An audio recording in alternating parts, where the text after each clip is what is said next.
بسم الله الرحمن الرحيم. ما أفاء الله على رسوله من أهل القرى فلله وللرسول ولذي القربى واليتامى والمساكين وابن السبيل فلله وللرسول ولذي القربى واليتامى والمساكين وابن السبيل كي لا يكون دولة بين الأغنياء منكم وما آتاكم الرسول فخذوه وما نهاكم عنه فانتهوا واتقوا الله إن الله شديد العقاب. للفقراء المهاجرين الذين أخرجوا من ديارهم وأموالهم يبتغون فضلا من الله ورضوانا وينصرون الله ورسوله أولئك هم الصادقون. والذين تبوأوا الدار والإيمان من قبلهم يحبون من هاجر إليهم ولا يجدون في صدورهم حاجة مما أوتوا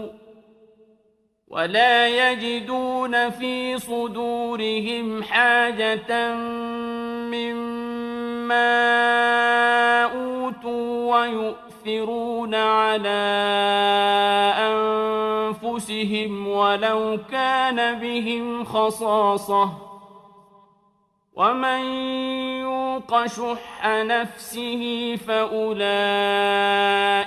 هم المفلحون. سيدنا ومولانا محمد رسوله النبي الأمين المكين الحنين الكريم الرؤوف الرحيم. أما بعد، أعوذ بالله من الشيطان الرجيم. بسم الله الرحمن الرحيم. اللهم صل على سيدنا ومولانا محمد وعلى آله وصحبه وبارك وسلم. اللهم صل على سيدنا ومولانا محمد وعلى آله وصحبه وبارك وسلم. الصلاة والسلام عليك يا رسول الله وعلى آلك وأصحابك يا سيدي يا حبيب الله. اللہ تبارک و تعالی وحدہ لا شریک کا بے پایہ فضل و کرم اور احسان و انعام ہے کہ جس نے باعث تخلیق کائنات رحمت للعالمین شافع روز جزا حضور سیدنا محمد مصطفیٰ صلی اللہ علیہ وآلہ وسلم کے مبارک وسیلہ سے ہم سب کو دولت ایمان عطا فرمائی. اللہ تبارک و تعالی کما حق ہو ہم اس دولت کی قدر کرنے کی توفیق عطا فرمائے. آقا دو جہاں صلی اللہ علیہ وسلم کی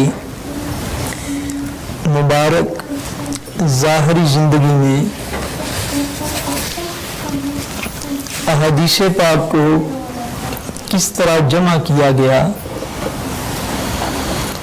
اس کے حوالے سے کل سے ہماری گفتگو جو ہے وہ جاری ہے، جس کو ہم علمی اصطلاح میں تدوین حدیث کہتے ہیں. کہ حدیث پاک کی حفاظت کے لیے حضور صلی اللہ علیہ وسلم کی ظاہری حیات پاک میں صحابہ کرام نے کس طرح ان کو جمع فرمایا اور اس سلسلہ میں ان کی عظیم تر تاریخی خدمات جو ہیں ان کا جو ہے وہ بیان جو ہے الحمدللہ کل سے جاری ہے. آقا جہاں صلی اللہ علیہ وسلم نے کئی مواقع پر اپنی احادیث، فرمودات اور مختلف چیزیں جو ہیں وہ حضور نے بذات خود لکھوائی ہیں اور صحابہ کرام نے لکھی ہیں۔ ان کی مشہور مثالیں اگر آپ لینا چاہیں تو آپ کے علم میں ہوگا کہ حضور صلی اللہ علیہ وسلم نے ہجری 4 یا 5 کے لگ بھگ آقا نے مختلف جو ممالک کے حکمران تھے، بادشاہ تھے ارد گرد کے مختلف علاقوں کے، حضور صلی اللہ علیہ وسلم نے انہیں تبلیغی خطوط جو ہیں، تبلیغ کے لیے لیٹرز جو ہیں، دعوت اسلام کے لیے بریف جو ہیں، وہ حضور صلی اللہ علیہ وسلم نے کئی بادشاہوں کو لکھوائے تھے۔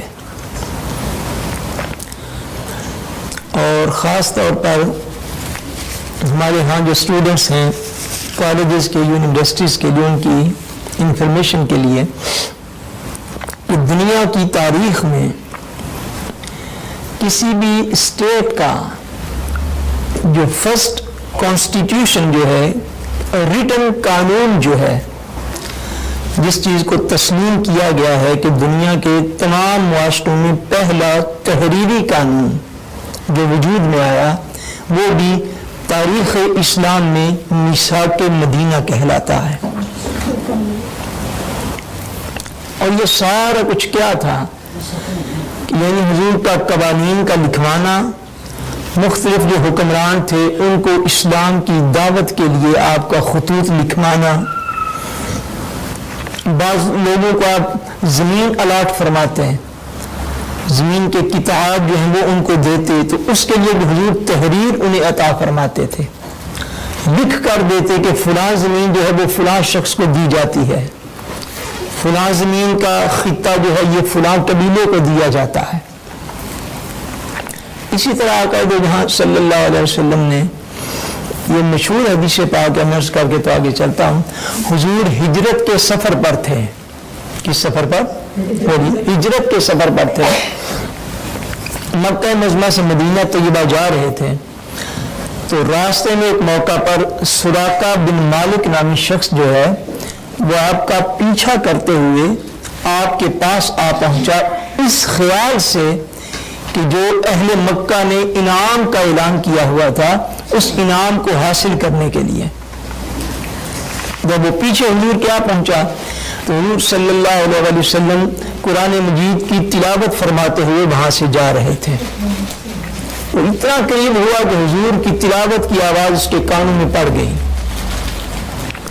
مگر جب بری نیت کے ساتھ قریب ہونا چاہا تو حضور صلی اللہ علیہ وسلم کا معجزہ ظاہر ہوا کہ وہ جس گھوڑے پر بیٹھ کے آیا تھا اس کا گھوڑا جو ہے اس کے پاؤں زمین کے اندر دھنس گیا، توبہ کی پھر نکل آئے، پھر بری نیت ہوئی، پھر زمین کے اندر دھنس گئے۔ جب 3 بار اس کے ساتھ ایسا ہوا تو اس نے حضور صلی اللہ علیہ وسلم کی بارگاہ سے معافی مانگی، آقا نے اسے معاف فرمایا۔ جب معافی دے دی تو عرض کرتا، ہاتھ باندھ کے عرض کرتا، یا رسول اللہ صلی اللہ علیہ وسلم مجھے یہ معافی نامہ لکھ دیں۔ کیا کریں؟ معافی نامہ لکھ دیں مجھے۔ حضور کے ساتھ ایک غلام تھے عامر بن فہیرہ، آقا نے انہیں ارشاد فرمایا عامر بن فہیرہ اس کے لیے یہ معافی نامہ لکھ کے اس کے حوالے کر دو۔ میں یہ کرنا چاہ رہا ہوں کہ بے شمار تحریری چیزیں جس کو ہم دستاویز کہتے ہیں، تحریری چیزیں بے شمار، اسی طرح صلح حدیبیہ کا معاہدہ تھا وہ بھی حضور نے لکھ کے اہل مکہ کو دیا، لکھوایا صحابہ اکرام سے۔ علماء نے، ریسرچ اسکالرز نے لکھا ہے کہ کم و بیش تقریباً حضور کی ظاہری حیات پاک میں، اب اس بات کو آپ نے سمجھنا ہے کہ وہ صلح حدیبیہ کا معاہدہ ہو یا میثاق مدینہ ہو یا دیگر چیزیں جو آقا دو جہاں نے مختلف اوقات میں لکھ کر دی صحابہ اکرام کو، وہ سب کی سب کیا تھی؟ وہ احادیث ہی تھی کسی نہ کسی صورت میں، وہ حضور کے فرمان ہی تھے، اس کی جو بھی صورت ہو وہ حضور کے فرمان تھے اور احادیث تھی۔ کم و بیش حضور کی ظاہری حیات پاک میں جو دستاویزات تاریخ کو مل سکی ہیں ان کی تعداد تقریباً 300 کے لگ بھگ ہے۔ کتنی بڑی ہے؟ 300 کے لگ بھگ ہے ان کی تعداد، کہ جو تحریری دستاویزات مختلف مواقع پر آقا دو جہاں صلی اللہ علیہ وسلم نے خود لکھوائی، جو کہ صاف ظاہر ہے کسی نہ کسی اعتبار سے وہ احادیث تھی۔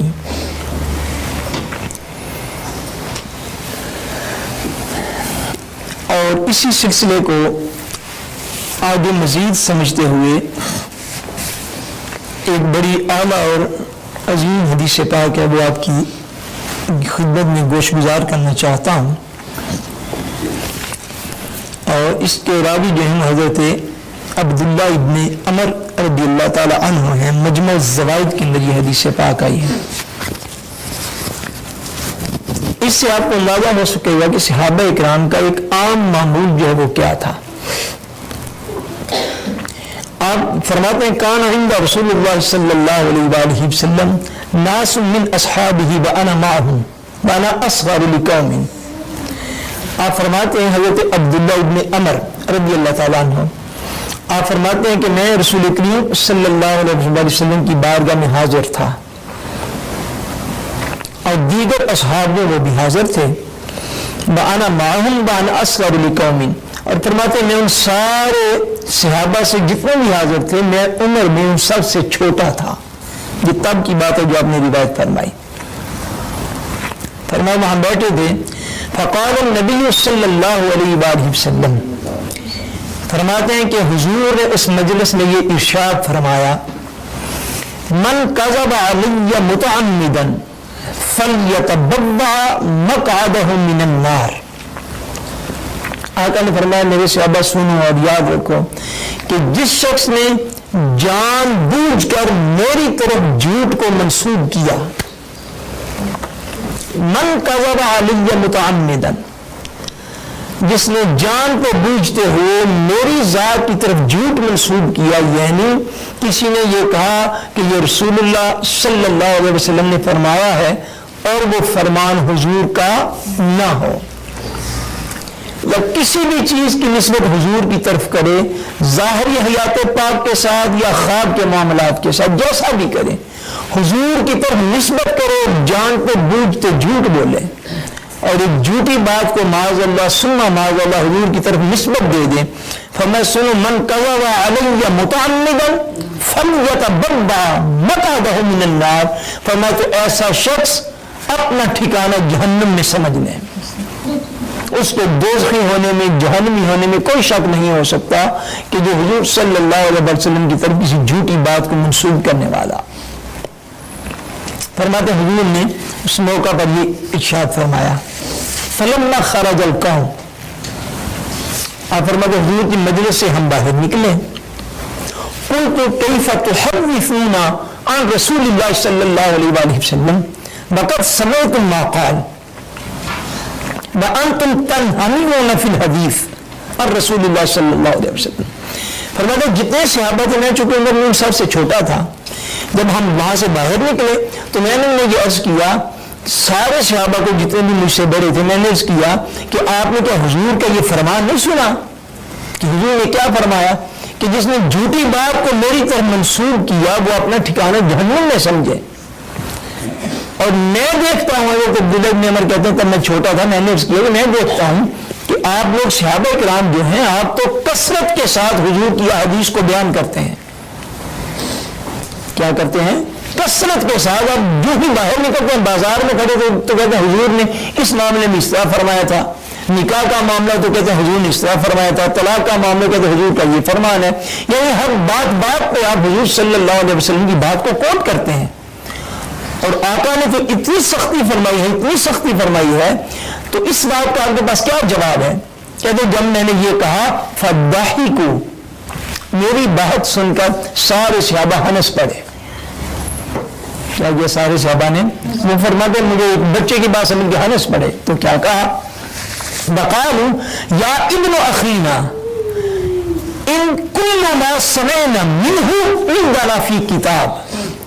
وہ فرماتے ہیں سب نے مجھے مشترکہ جواب یہ دیا، انہوں نے فرمایا یا ابن اخینا، اے ہمارے بتیجے، اے ہمارے بھائی کے بیٹے، ان کل ما سمعنا منہ، ہم جو کچھ رسول اللہ سے سنتے ہیں عندنا فی کتاب، وہ سارے کا سارا ہمارے پاس لکھا ہوا محفوظ ہوتا ہے. سارے کا سارا صحابہ نے فرمایا ہمارے پاس لکھا ہوا محفوظ ہوتا ہے. ہم اسے محفوظ کر لیا لکھ کے، اس لیے ہم بات بات پر حضور کا فرمان کوٹ کر لیتے ہیں. اس لیے ہم بات بات پہ کہتے ہیں کہ حضور اس طرح فرمایا، اس طرح فرمایا، اس طرح فرمایا. اس لیے کہ جو کچھ ہم حضور سے سنتے ہیں وہ سارے کا سارا جو ہے وہ ہمارے پاس لکھا ہوا موجود ہوتا ہے. اب کل سے جو میں مضمون آپ کو گوشگزار کر رہا ہوں، اس سے یہ بات تو آپ کی سمجھ میں آ گئی ہوگی کہ صحابہ کرام کی وہ زندگی کا حصہ جو انہوں نے آقا دو جہاں کی ظاہری حیات پاک میں گزارا، اس میں صحابہ کرام میں سے بیشتر صحابہ کا ایسا معمول تھا کہ زبانی یاد رکھنے کے ساتھ ساتھ وہ حضور کے فرمان جو انہیں لکھ بھی لیا کرتے تھے،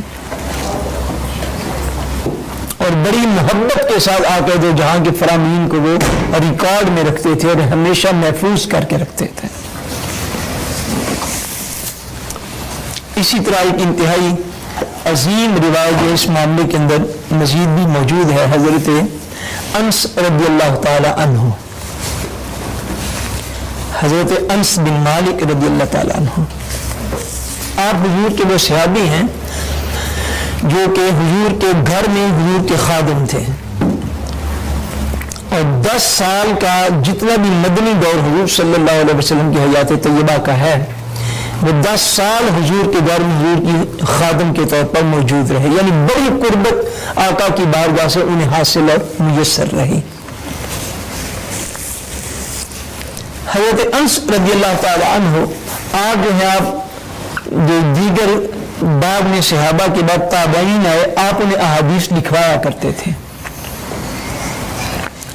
تابعین آپ کو پتہ کنے کہتے ہیں؟ بولیے پتہ آپ کو؟ صحابی اس شخص کو کہتے ہیں جس نے تاجدار کائنات صلی اللہ علیہ وسلم کی زیارت، صحبت حاصل کی ہو ایمان کی حالت میں حضور کی ظاہری حیات طیبہ میں. وہ تو شخص ہو یا صحابی. وہ کیا ہوا بولیے؟ صحابی کا تو پتہ ہے آپ کو. صحابہ کے بعد جو لوگ مومن تھے اور جنہوں نے ایمان کی حالت میں صحابہ کرام کی زیارت کی، انہیں کہا جاتا ہے تابعی. بولیے کیا کہا جاتا ہے؟ تابعی. اب کل کا آپ کو یاد ہے مہاجر اور انصار کا، یا بھول چکے ہیں؟ یاد ہے؟ اب یہ یاد رہے گا. صحابی وہ شخص ہے جس نے حیات ظاہری میں حضور صلی اللہ علیہ وسلم کی ظاہری زندگی میں ایمان کی حالت میں ایک لمحہ کے لیے بھی حالت ایمان میں حضور کی بارگاہ میں حاضر ہوا ہو اور ایمان کی حالت میں اس کا وصال ہوا ہو، وہ صحابی کہلاتا ہے. اور وہ لوگ جو حضور کے ظاہری حیات کے بعد مومن ہوئے اور انہوں نے صحابہ کا دور پایا اور صحابہ کی زیارت کی اور ایمان کی حالت میں دنیا سے تشریف لے کر گئے، ان کو تابعی کہتے ہیں. ان کو کیا کہتے ہیں؟ تابعی. حضرت انس بن مالک رضی اللہ تعالیٰ عنہ جو ہیں وہ تابعین کو احادیث لکھوایا کرتے تھے، کیونکہ اب صحابی تھے، وہ علم رسول کی امانت جو ان کے پاس تھی اس امانت کا وہ ڈلیور کیا کرتے تھے، تابعین کو وہ لکھوایا کرتے تھے. ایک مرتبہ اس طرح ہوا کہ حضرت انس بن مالک رضی اللہ تعالیٰ عنہ کے پاس آہستہ آہستہ تابعین میں سے بہت سے لوگ جو ہیں وہ آپ کی زیارت کے لیے اور آپ کے پاس احادیث کا علم حاصل کرنے کے لیے آتے تھے. حضرت قتادہ فرماتے ہیں کہ ایک دفعہ حضرت انس رضی اللہ تعالیٰ عنہ نے ہمیں فرمایا، قال هذه احادیث سمعتها وكتبتها عن رسول اللہ صلی اللہ علیہ وسلم وعرضتها علیہ. فرماتے ہیں حضرت انس بن مالک کے پاس ایک کتاب تھی، ایک صحیفہ تھا. صحیفہ کہتے ہیں چھوٹی کتاب کو. فرماتے ہیں آپ کے پاس مجموعہ تھا ایک احادیث کا، ایک کتاب تھی. آپ نے فرمایا کہ یہ جتنی بھی احادیث میرے پاس موجود ہیں، ہذہ احادیث سمعتها، یہ براہ راست حضور سے میں نے خود سنی ہے. براہ راست حضور سے خود سنی ہے. وَكَتَبْتُهَا عَنْ رَسُولِ اللَّهِ، اور حضور کے سامنے ان کو لکھا ہے. وَعَرَضْتُهَا عَلَيْهِ، اور یہ ساری لکھ کر میں ایک مرتبہ حضور کو دکھا بھی چکا ہوا ہوں. تفسیر علم کے اندر یہ روایت ہے، بہت کم شاید لوگوں نے اس روایت کو سنا. فرمایا یہ میرے پاس ایسی کتاب ہے حدیث کی موجود کہ یہ میں نے حضور سے خود سنی، پھر میں نے ان کو لکھا، اور وہ لکھا ہوا پھر میں نے حضور کی بارگاہ میں پیش کیا، اور حضور نے اس کو دے کر اس کو پر تصدیق فرمائی۔ وہ احادیث ہیں جو آگے میں تم لوگوں کو پہنچا رہا ہوں۔ سو صحابہ کرام رضوان اللہ علیہم اجمعین جو ہیں وہ اس بات سے بالکل اس بات کی اہمیت کو سمجھتے تھے کہ حضور صلی اللہ علیہ وسلم کے فرمان جو ہیں ان کی اہمیت کا جو ہے وہ تقاضا کیا ہے، اور امت کے لیے جو ہے وہ اس کی کیا امپورٹنس ہے، اس لیے وہ اس کو لکھ لیتے، اور لکھ کر جو ہے وہ دیگر لوگوں تک صحابہ نے ان باتوں کو پہنچا کے ان کا حق جو ہے وہ ادا کیا۔ اسی طرح صحیح بخاری شریف کی یہ روایت موجود ہے کہ آقا دو جہاں صلی اللہ علیہ وسلم نے جب فتح مکہ کیا، کس موقع پر بولیے؟ فتح مکہ کے موقع پر حضور صلی اللہ علیہ وسلم مکہ مکرمہ تشریف لے، مکہ فتح ہوا، آقا دو جہاں نے وہاں پہ کھڑے ہو کے خطبہ فتح مکہ ارشاد فرمایا، اور مکہ معظمہ کی عظمت اور پروٹوکول اور اس کی اہمیت جو ہے اس کو لوگوں کے سامنے بیان فرمایا۔ اور سارا کچھ حضور صلی اللہ علیہ وسلم نے ایک طویل اور لمبا خطبہ جو ہے وہ ارشاد فرمایا۔ جب ارشاد فرما چکے تو بخاری شریف میں یہ روایت ہے حضرت ابو ہریرہ رضی اللہ تعالی عنہ سے فرماتے ہیں فجاء رجل من اہل الیمن، فرمایا جتنے لوگ ہزارہ لوگ تھے جو حضور کے اس خطبے کو سن رہے تھے، فرماتے ان سارے لوگوں میں سے ایک ایسا شخص تھا جو کہ یمن سے تعلق رکھتا تھا، یمن کے علاقے سے، وہ براہ راست حضور کی بارگاہ میں آ پہنچا اور آ کے عرض کرتا یا رسول اللہ، فقال اکتب لی یا رسول اللہ، عرض کرتا یا رسول اللہ یہ جو سارا آپ نے خطبہ ارشاد فرمایا، جتنی تقریر آپ نے ارشاد فرمائی ہے، اکتب لی یا رسول اللہ، اے اللہ کے رسول اس ساری تقریر کو میرے لیے لکھوا دیجئے، کیونکہ آپ یمن سے تعلق رکھتے تھے اور خیال یہ تھا کہ آقا اگر لکھوا دیں گے تو میں وہاں پہ جا کے لوگوں کو وہ فرمان حضور کے سنا دوں گا کہ مکہ معظمہ کی عظمت حضور نے اس طرح بیان فرمائی ہے۔ حضرت ابو ہریرہ کہتے ہیں یمن کا ایک باشندہ تھا، تو وہ حاضر ہوئے کہ یا رسول اللہ اکتب لی یا رسول اللہ، حضور مجھے لکھوا دیجئے۔ فرماتے جب انہوں نے یہ کہا تو حضور نے ان کی درخواست کو رد نہیں فرمایا، نکتے نہیں کیا، بلکہ آقا نے کیا کیا، حضور نے کسی صحابی کو حکم دیا، فقال اکتبوا لابی شاہ، ان کا نام ابی شاہ تھا، حضور نے نام لے کر فرمایا جو کچھ میں نے ارشاد فرمایا ہے یہ ابو شاہ کو لکھ کے دے دیا جائے۔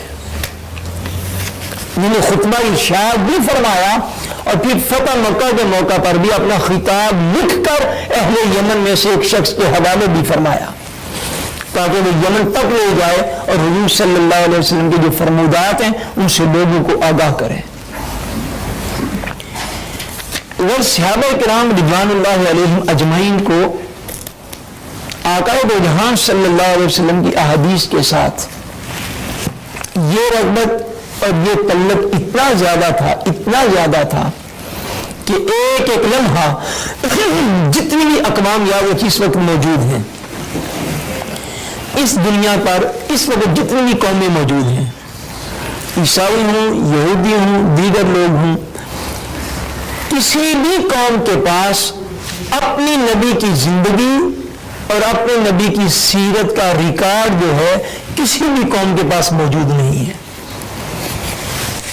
آسمانی مذاہب کو ماننے والی قومیں بھی دنیا میں موجود ہیں اور غیر آسمانی مذاہب کو ماننے والی قومیں بھی دنیا میں موجود ہیں، اور یہ اعزاز صرف عالم اسلام کے پاس ہے، اللہ اور اس کے رسول کے کرم سے ہے کہ مسلمان واحد قوم اس وقت پوری روئے زمین کی کہ جن کے پاس اپنے نبی کی زندگی کا ایک ایک لمحہ جو ہے وہ محفوظ ہے، ایک ایک لمحہ محفوظ ہے۔ آپ سنتے ہیں نا میراث شریف میں کہ حضرت حلیمہ کس طرح مکہ میں آئیں، کس طرح مکہ سے حضور کو لے کے گئیں، کیسے حضور نے ہجرت فرمائی، کیسے حضور نے نکاح فرمائے، کیسے حضور نے جہاد فرمائے، سارا کچھ آپ کو مل جاتا ہے. اور یہ واحد اعزاز حضور کی امت کو کیسے حاصل ہے؟ محض اس لیے حاصل ہے کہ حضور کے صحابہ نے حضور کی زندگی کا ایک ریکارڈ امت کے لیے محفوظ کر دیا تھا. یہ وہی ریکارڈ ہے الحمدللہ جو صدیوں سے امت مسلمہ کے پاس وراثت اور ورثہ کے طور پر چلا آ رہا ہے. حضور صلی اللہ علیہ وسلم کے صحابی مستدرک کے اندر یہ حدیث پاک ہے اور انتہائی ایمان افروز حدیث پاک ہے. حضرت عبداللہ ابن عباس کی. کن کی بڑی؟ حضرت عبداللہ ابن عباس رضی اللہ تعالی عنہما.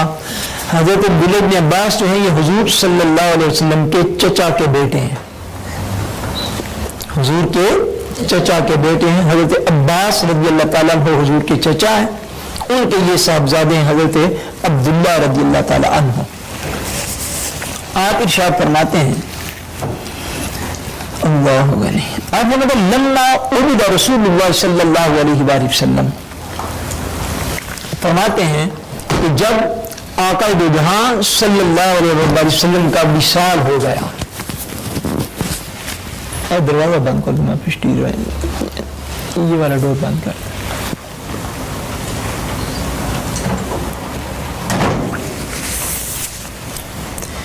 فرمایا جب نبی کریم صلی اللہ علیہ وسلم کا وصال ہوا قلت لرجل من الانصار هلما فلنسأل اصحاب رسول اللہ صلی اللہ علیہ وسلم فإنهم اليوم كثير.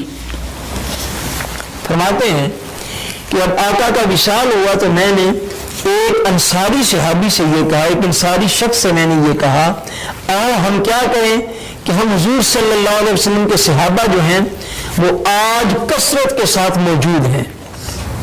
ہم کیا کریں, ہم حضور کے صحابہ کے پاس جائیں اور ان سے حضور صلی اللہ علیہ وسلم کی احادیث کو سن سن کر جمع کریں. کہتے میں نے ایک انصاری شخص سے یہ بات کہی تو وہ کہتے ہیں انہوں نے مجھے کیا جواب دیا فقال بعجبا لک یا ابن عباس. وہ کہتے ہیں اے ابن عباس عجیب بات تم نے کر دی. اتر الناس یفتقرون الیک وفی الناس من اصحاب رسول اللہ صلی اللہ علیہ وسلم من فیہم. وہ کہتے ہیں عبداللہ ابن عباس آپ کا کیا خیال ہے حضور صلی اللہ علیہ وسلم کے صحابہ تو کثرت کے ساتھ اس وقت موجود ہیں تو آپ کیا خیال کرتے ہیں کہ لوگوں کو آپ کی اس محنت کی کوئی ضرورت ہے؟ آپ بات کو سمجھ رہی ہیں جی. انہوں نے کہا میں نے اسے یہ کیا حضور تو ظاہری طور پر پردہ فرما کے حضور کا تو وصال ہو گیا. ہم اس طرح کرتے ہیں وہ مل کے ہم حضور کے صحابہ سے حضور کی احادیث کو اکٹھا کرتے ہیں. وہ کہتے وہ تو میرے دوست ہیں انہوں نے مجھے یہ جواب دیا عبداللہ ابن عباس چھوڑی اس کام کو بھائی تمہارا کیا خیال اتنی کثرت کے ساتھ تو صحابہ موجود ہیں تو صحابہ کے ہوتے ہوئے لوگوں کو آپ کی اس محنت کی کیا ضرورت ہے لہٰذا چھوڑیں آپ اس کام کو. کہتے انہوں نے تو یہ کہہ دیا قال فترکت ذاک. آپ فرماتے میں نے اس شخص کو اس کے حال پہ چھوڑ دیا اور خود کیا کیا اقبلت اسأل اصحاب رسول اللہ صلی اللہ علیہ وآلہ وسلم. فرمایا میں نے ان کے مشورے پر میں نے غور نہ کیا اور میں خود حضور کی احادیث کو جمع کرنے کے لیے صحابہ کے پاس جانے لگا. جہاں سے فرماتے مجھے پتہ چلتا کہ حضور صلی اللہ علیہ وسلم کا کوئی فرمان موجود ہے میں کانا بلغن الحدیث عن الرجل فأتی بہ. فرماتے مجھے کسی ایک صحابی کا پتہ چلتا کہ وہ صحابی جو ہے اس کے پاس حضور کا کوئی فرمان موجود ہے فرماتے میں فوری طور پر ان کی طرف چل پڑتا تھا. وهو قائم فأتبسم ردائي على بابي يسفر به علي التراب. سبحان اللہ یہ بڑا ایمان افروز جملے ہیں. فرماتے میں کسی صحابی کے دروازے پہ حاضر ہوتا حدیث پاک کو لینے کے لیے سننے کے لیے جب حاضر ہوتا تو مجھے پتا چلتا کہ وہ صحابی سو رہے ہیں. کیا کر رہے ہیں وہ بولیے نا کیا کر رہے ہیں وہ سو رہے ہیں. تو میں کیا کرتا فاتبسم ردائی علی بابی. فرماتے ہیں میں ان کے دروازے پر اپنی چادر کو بچھا لیتا تھا. چادر ہوتے نا لوگ کو یوز کرتے ہیں لینے کے لیے گرمیوں کے ماحول میں، گرم علاقوں کے اندر. فرماتے میرے پاس چادر ہوتی میں، اور اس حدیث پاک کو صاحب مستدرک نے جو اس کا عنوان بنایا وہ پتہ کیا ہے؟ وہ یہ ہے الاصل فی طلب الحدیث والتوقیر المحدث. وہ فرماتے ہیں یہ حدیث اصل اوریجن بنیاد ہے اس بات کی کہ علم حدیث کو حاصل کیسے کرنا ہے، اور جہاں سے حدیث حاصل کی گئی اس کا ادب کیسے کرنا ہے. فرماتے ہیں یہ اصل ہے اس باب کے اندر. فرماتے ہیں میں وہ صحابی جو تھے جن کے پاس حضور کا کوئی فرمان موجود ہوتا، مجھے پتہ چلتا کہ ان کے پاس ہے، میں ان کے دروازے پہ چلا جاتا، جا کے کس سے معلوم کرتا کہ وہ جاگ رہے ہیں یا سو رہے ہیں. تو پتہ چلتا مجھے سو رہے ہیں. جب یہ خبر ہوتی کہ وہ سو رہے ہیں تو پھر میں کیا کرتا؟ اتوسد ردائی علی بابی. فرماتے ہیں میں ان کے دروازے کے سامنے اپنی چادر بچھا لیتا، اور ادباً جن سے حدیث پاک کو حاصل کرنا ہوتا، ادباً کہ ان کی نیند کے اندر خلل نہ آ جائے، میں ان کے دروازے پر دستک بھی نہ دیتا.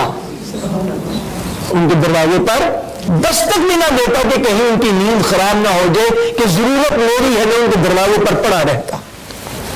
اور کہتے خالی پڑا نہیں رہتا تھا، ایسے بھی ہوتا تھا. اب اس بات کو سمجھ کے اپنے اپنے ایمانوں کو خود ہم نے جانچنا اور توڑنا. فرماتے ایسے بھی ہوتا تھا یصف الریح علی التراب. فرماتے ہوائیں چلتی، مٹی اڑتی، اور میرے جسم پر مٹی پڑ کے جم جاتی، مگر میں وہ دروازہ نہ چھوڑتا تھا. مٹی میرے اوپر جم جاتی تھی، اور میں صرف اس لیے کہ ان سے حدیث پاک کو لینے کے لیے آیا ہوں کہ میں ان کے دروازے پہ دستک نہ دیتا، بس بیٹھا رہتا، چادر بچھا کے ان کے در پر بیٹھ جاتا، حتیٰ کہ مٹی اڑتی، ہوائیں چلتی، مٹی اڑتی اور میرے جسم کے اوپر پڑتی رہتی، جم جاتی، مگر میں نہ تو انہیں فشٹیے کرتا، نہ تو انہیں ڈسٹرب کرتا، نہ ہی ان کا در چھوڑ کر جاتا تھا. دور دراز تک ہمارے اندر علم دین حاصل کرنے کا کوئی ایسا جذبہ ہے؟ بولیے، ایمانداری سے بولیے. ہمارے اندر تو وہ جذبات ہی سرد ہو گئے. ہم تو علم دین کے لیے ایک کنڈیشن لگی ہوئی گاڑیوں میں اور ہیٹر لگی ہوئی گاڑیوں میں، ہیٹر لگے ہوئے ہاؤس کے اندر آ کے بھی ہم علم دین حاصل کرنے کے لیے تیار نہیں ہیں. ہمارے دل اتنے سخت ہو چکے ہیں، اتنے سخت ہو چکے ہیں، دنیا کی خاطر مارے پھرتے ہیں. ساری دنیا حاصل کرنے کی. اب کہاں تھا پاکستان اور کہاں تھا ناروے؟ ہم اللہ کے رسول کے لیے ایمانداری سے بولیے، دنیا کمانے کے لیے آئے ہیں. اور دنیا کمانے کے لیے ہمیں 7 براعظموں میں بھیج دے تو ہم جائیں، اور دین حاصل کرنے کے لیے اس طرح کے پرسکون ماحول کے اندر گھر سے اٹھ کے آنا پڑے تو ہم نہ آئیں. تو صحابہ کی اسوہ کی کیسے سمجھ آئے گی؟ اہل بیت کی اسوہ کی کیسے سمجھ آئے گی؟ یہ دین ایک پریکٹیکل چیز ہے، صرف سننے اور دیکھنے سبحان اللہ کی بات نہیں ہے. اور وہ صحابی رسول ہیں، حضور کے چچا زاد بھائی ہیں، ان کا عمل دیکھیں. فرماتے حضور کی ایک حدیث کا پتہ چلتا ان کے دروازے پر چلا جاتا، اور اگر پتہ ہوتا کہ وہ آرام کر لے تو ان کے آرام میں خلل نہ ڈالتا، ان کے دروازے پر چادر ڈال کے بیٹھ جاتا، اور پھر مٹی جم بھی جاتی تو اٹھتا نہ، نہیں بیٹھا رہتا. فَيَخْرُجُ فَيَرَانِي فَيَقُولُ يَا ابْنَ عَمِّ رسول اللہ صلی اللہ علیہ وسلم مَا جَاءَ بِكَ هَلَّا أَرْسَلْتَ إِلَيَّ فَاتِيكَ. فرماتے جب وہ اپنی ضرورت سے اپنے گھر سے باہر نکلتے نا صحابی دیکھتے میں دروازے پہ بیٹھا ہوں تو مجھے دیکھ کر فوری طور پر پریشان ہو جاتے، تو وہ کہتے یا ابن عمہ رسول اللہ صلی اللہ علیہ وسلم، اے رسول اللہ کے چچا زاد بھائی، ما جاء بکا، آپ نے ہمارے گھر آنے کی کیوں تکلیف کی؟ فرماتے اتنا لوگ میرا ادب کرتے رسول اللہ کے ساتھ رشتہ داری کی وجہ سے. وہ مجھے کہتے کہ ما جاء بکا، آپ نے کیوں تکلیف کی؟ ہلا ارسلت الی فاتیک، حضور آپ حضور کے چچا زاد بھائی ہیں، آپ نے کسی کو پیغام بھیجا ہوتا تو ہم آپ کے گھر پہ آ جاتے، ہم حاضر ہو جاتے، آپ نے کیوں اتنی تکلیف کی ہے؟ یہ وہ چیز ہے سمجھنے والی کہ آج لوگ معاذ اللہ یہ محرم آتا ہے نا یا دیگر ماہ تو صحابہ اور اہل بیت میں فرق بیان کرتے رہتے ہیں کہ معاذ صحابہ کی کوئی لڑائی تھی اہل بیت کے ساتھ اور معاذ اہل بیت کی کوئی لڑائیاں تھی صحابہ کے ساتھ. حضرت عبداللہ بن عباس کہتے ہیں کہ وہ اتنا میرے اس رشتے کا حیا کرتے جو میرا حضور کے ساتھ تھا. مجھے باہر بیٹھا دیکھتے تو کہتے آپ اتنی تکلیف کیوں کہ آپ ہمیں حکم دیتے کسی بندے کو بھیج دیتے ہم آپ کے پاس آ جاتے. فرماتے فاقول اللہ میں کہتا نہیں ایسی بات نہیں ہے ایسی بات نہیں ہے. کیوں ایسی بات نہیں ہے؟ انا احق ان آتیک فاسألہ عن الحدیث. فرماتے ہیں میں انہیں عرض کرتا نہیں آج حضور کی حدیث لینے کے لیے میں نے آنا تھا اور میرا حق تھا کہ میں آپ کے در پر حاضری دیتا. پیاسا جو ہے کنویں کے پاس وہ جاتا ہے یا کنویں چل چل کے پیاسوں کے پاس جاتا پھر ہے یورپ میں بے شک کنواں بھی چل کے جاتا پھر پیاسے منہ نہ کرے. یہ یورپ ہے اسلام کسی اور چیز کا نا. فرماتے میں انہیں یہ کہتا نہ انا احق ان آتیک آج میں حقدار تھا فاسألہ عن الحدیث کہ چونکہ آج میں نے حدیث حضور کی آپ سے لینی تھی اور وہ حضور کا فرمان آپ کے پاس تھا اس کو لینے کے لیے بے شک میں آپ کے دروازے پہ پڑا رہا مجھے پرواہ نہیں بس مجھے میرے مصطفیٰ کا وہ فرمان سنا دیں. فرماتے ہیں حضور کا فرمان ہے وہ مجھے سناتے تو میں اس کو حفظ بھی کر لیتا پھر لکھ کے اپنے پاس محفوظ بھی کر لیتا تھا.